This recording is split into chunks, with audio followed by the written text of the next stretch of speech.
हाथरस में हुए दुष्कर्म में पीड़िता के न्याय की लड़ाई लड़ रहे बहराइच से पूर्व सांसद और एक जमाने में इंदिरा गांधी के कमांडो रहे कमल किशोर ने केंद्र और उत्तर प्रदेश सरकार पर जमकर हमला बोला है।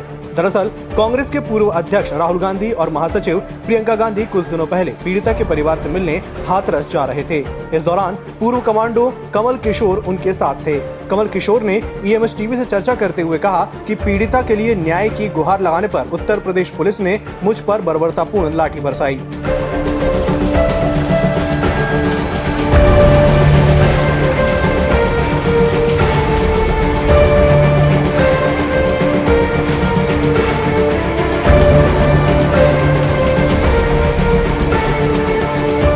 पेश हैं उनसे बातचीत के कुछ अंश। जी सर, आपका ईएमएस टीवी में बहुत बहुत स्वागत है।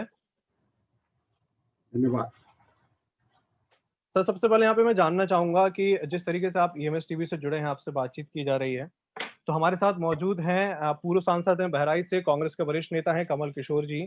और जो हाथरस कांड हुआ था उस दौरान 3 अक्टूबर को वहां पे प्रियंका गांधी और राहुल गांधी भी जो पीड़िता के परिवार है परिजन उनसे मिलने जा रहे थे, लेकिन बीच में उन्हें पुलिस फोर्स ने पैरामिलिट्री फोर्स ने उन्हें रोक दिया था और हाथापाई भी हुई थी, धक्का मुक्की भी हुई थी। उस दौरान कमल किशोर जी चोटिल हुए थे, घायल हुए थे और आज अपनी जो हम उनसे बातचीत करना चाह रहे हैं वो बताएंगे कि क्या कुछ घटना थी, किस तरीके से हुई थी। जी सर, बताएं।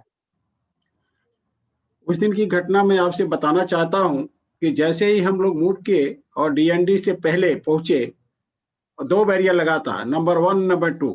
एक तो इस गेट को, जिसको मेन गेट को क्रॉस करके जाना था हाथरस की तरफ, दूसरा उससे पहले एक बैरियर लगा हुआ था। उस बैरियर को क्रॉस करने के बाद दूसरे बैरियर पर जब हम लोग पहुंचे तो पूरा पैरामिलिट्री फोर्सेज और उत्तर प्रदेश की फोर्सेज लगी हुई थी।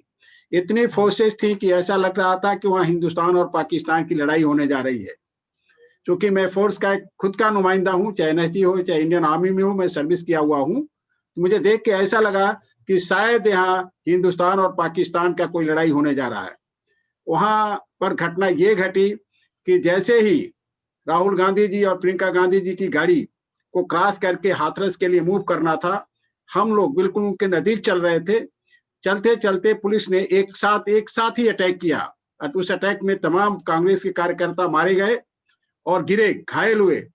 मैं अकेला, जब बैरियर को क्रॉस करने की बात आई थी, बैरियर के पास में पहुंच के खड़ा ही था कि पुलिस वालों ने इतनी लाठी चार्ज किया, सर से लेकर के नीचे तक, बिल्कुल पैर से लेकर के सर तक लगातार पीटते रहे। और पीटने के बावजूद जब मैं गिर गया, गिरने के बाद राहुल गांधी जी और प्रियंका गांधी जी को जब खबर मिली, उन्होंने जब ये देखा, चूंकि वो पास से ही उनकी गाड़ी गुजरनी थी, पास से लोग गुजर रहे थे, तो वो आकर के मुझे स्वयं को उठाने की कोशिश किया। इससे पहले कि ये काम हो, प्रियंका गांधी जी के ऊपर एक पुलिस वाले ने उनके कंधे पर हाथ लगाया। जब लगाया तो मैं भी, चूंकि मुझे भी, अब चूंकि फोर्स का आदमी, तो मेरे अंदर भी उस जोश था, मैंने उनको बचाने की भी कोशिश किया। बचाते बचाते फिर उन्होंने एक बड़ा अटैक किया मेरे ऊपर और इतना घायल किया, इतना मारा कि मैं कभी समझता नहीं कि जिस तरह से एक दुश्मन को भी नहीं उस तरह से मारा जाता है। और आज मेरी हालात खराब है, मेरे सर में चक्कर आ रहा है, सर में चोट है, पैरों में चोट है, हाथों में चोट है, मतलब छाती में चोट है, पेट में चोट है, और जहां अपनी कमर के नीचे, जिसको कह सकते हैं कि आप जिसको सेक्रेट पार्ट्स है, वहां भी चोट आया है। इतनी बुरी तरह घायल किया।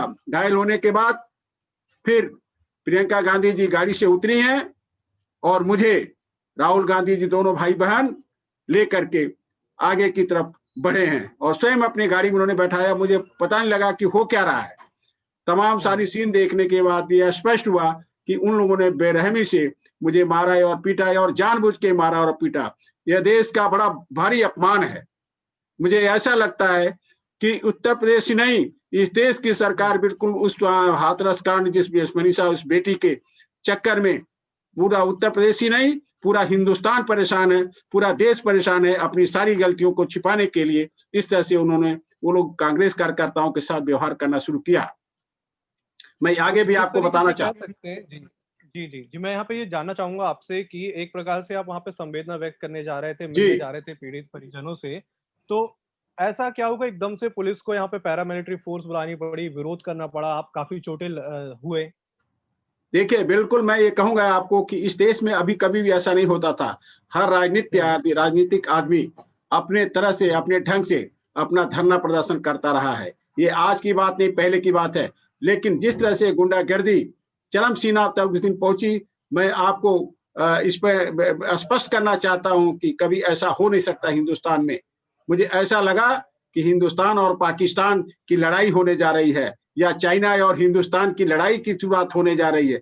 इससे पहले की एक दिन पहले की बात बता रहा हूँ। 1 तारीख को जब राहुल गांधी जी के साथ हम लोग फिर धरना प्रदर्शन करके या जब पैदल मार्च कर रहे थे, तो राहुल गांधी जी के साथ भी इस तरह की बदतमीजी की गई, और वहां भी उनको धक्के मारा गया, नीचे गिर गए थे। उस दिन भी हम लोग को चोट लगा था, हम चोटिल हुए थे।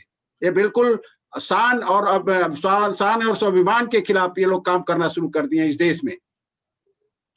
तो ऐसा ये कहा जा सकता है कि ऐसा तो कुछ नहीं है कि जानबूझ के टारगेट किया जा रहा था कांग्रेस को? बिल्कुल जानबूझ के टारगेट किया जा रहा है, क्योंकि कांग्रेस से अभी लोग डरना शुरू हो गया है। डर है इनको कांग्रेस को कि इस देश की वह पार्टी है। ये लोग बार बार ये कहते हैं कि 70 साल में इन्होंने कुछ नहीं किया। 70 साल में अगर किसी ने कुछ नहीं किया, तो आप लोगों ने 6 साल में क्या इस देश को बर्बाद करना चाहते हैं? इस देश को बर्बाद करके क्या किस रास्ते लेके जाना चाहते हैं? इस देश का किसान परेशान है, इस देश का नौजवान परेशान है, इस देश में भुखमरी आने के कगार पर है, न रोजी है न रोटी है। इस तरह की चीजें, इस सारी चीजों को लेकर के हम लोग उस दिन बात करने के लिए आगे बढ़ रहे थे। उस दिन की जो चर्चा थी, केवल मात्र था कि हम लोग को हाथरस पहुंचना है, और उस बेटी के संवेदना में जाकर के हम लोगों ने कुछ अपना संवेदना व्यक्त करें। तो आपने किसी अधिकारी से उस दौरान बात नहीं की जब विरोध किया गया, पुलिस रोक रही थी, कोई बात करने को तैयार नहीं होता आपसे? दोनों तीनों अधिकारी वहीं थे। वहां डीआईजी लव कुमार थे, एसपी वहां थे, एसपी भी वहां थे, ये सारे सीनियर अफसर वहां थे। लेकिन मैं समझता नहीं हूं कि उनकी भी बात तो माने या नहीं माने। इसका मतलब इस देश में इस शासन और प्रशासन दोनों मिलकर के वहां गलती किया है। तो आप लोगों से किसी ने बात करने की कोशिश नहीं की अधिकारियों ने मिलके? नहीं, अधिकारियों से मिलकर के अगर मेरे लीडर चाहे माननीय सोनिया गांधी जी बात की हूं, या मैं तो बात नहीं किसी से किया, या मेरे नेता माननीय राहुल गांधी जी या माननीय प्रियंका गांधी जी ने बात किया होगा, मुझे इसकी मुझे कोई जानकारी नहीं है। किस तरीके से देखते हैं आप इस तरीके से विरोध पुलिस खुद कर रही है, प्रशासन खुद कर रही है, और कोई इतना बड़ा विरोध नहीं था कि वहां पे पैरामिलिट्री फोर्स तक बुलाई गई रोकने के लिए आप लोगों को? आपको तमाम सारी तस्वीरें आपको भेज रहे हैं हम, उससे आप स्पष्ट कर लेंगे कि वो तस्वीर क्या गवाही देती हैं। वो तस्वीरों से स्पष्ट हो जाएगा कि यह देश क्या चाहता है और यहाँ के शासन प्रशासन क्या चाहता है। मतलब डंडे के बल से सच्चाई को दबाना चाहते हैं। तो ऐसा क्या हुआ इतने बड़े लेवल पे कि आप लोग वहां पे मिलने जा रहे थे, संवेदना व्यक्त करने जा रहे थे, तो फोर्स को आना पड़ा, पुलिस को रोकना पड़ा? क्या कुछ घटना हो रही है हाथरस में? देखिए, हाथरस की घटना इतनी निंदनीय है। हिंदू धर्म की बात, हिंदू धर्म रीति रिवाज को आप जानते हैं कि उस बेटी को ले जाकर रातों रात जला दिया गया। जी। हिंदू धर्म, चूंकि यह भारत देश अपना सेकुलर देश है, हिंदू मुस्लिम सिख ईसाई सभी धर्म के लोग रहते हैं, अपने अपने धर्मों के मुताबिक यहाँ क्रियाकर्म मरने के बाद करते हैं। लेकिन यह जो घटना घटी है, बिल्कुल ये क्षम्य नहीं है। भारत के, हिंदुस्तान के लोग इसको मुझे नहीं लगता है कि क्षमा करेंगे कि ले जाकर के रात को बिना उसके परिवार को समर्पण किए, उसके परिवार को हैंडओवर किए लाश को जला दिया जाता हो। ऐसा कभी हमने सुना नहीं था, ऐसा भविष्य में कभी होना भी नहीं चाहिए। अगर इस तरह की चीजें प्रवृत्ति को लाई जा रही हो, इस तरह की प्रवृत्तियों पर बंधन लगना चाहिए, इस तरह की चीजें आगे नहीं बढ़नी चाहिए। दूसरी ओर ये भी है ना कि हाथरस की ये जो घटना है, इसे क्या छुपाना चाह रहा है प्रशासन कि आप लोग मिलने जा रहे थे, आपको रोक दिया गया, फोर्स बुलाई गई, चोटिल किया गया, लाठीचार्ज किया गया, रोकने के लिए सिर्फ कि हाथरस ना पहुंचे आप लोग? देखिए, वो अपने कमी को छिपाना चाहते हैं। यह सरकार डंडे की सरकार है, डंडे से सरकार चला चाहते हैं। देश डंडे से नहीं चलता है।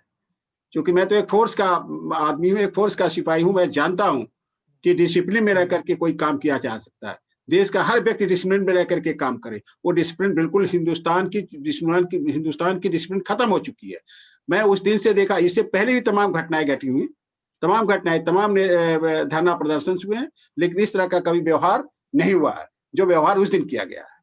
मेरा ये कहना है कि इस तरह की घटनाएं भविष्य में कभी नहीं घटनी चाहिए, चाहे वो किसी के साथ हो, चाहे कमांडो कमल किशोर पूर्व सांसद बहराइच के साथ हो या किसी अन्य के साथ हो, वो चाहे किसी दल का नेता हो, उसको ससम्मान, इस देश में व्यवस्थाएं हैं, ससम्मान उसको उसको जहां भी ले जाना है, जहां डिटेन करना है या किसी जगह आप उनको जेल ले जाना है, ससम्मान जेल ले जाना चाहिए। लेकिन इस तरह की हरकत नहीं होनी चाहिए। ये पुलिस वालों को भी मैं आगाह करता हूं, पुलिस प्रशासन को भी मैं आगाह करता हूं, क्योंकि I have seen personally, I have in the forces, so I know well कि देर अगर जहां डिसिप्लिन नहीं है, जहां अनुशासन नहीं है, वहां कोई राज नहीं है।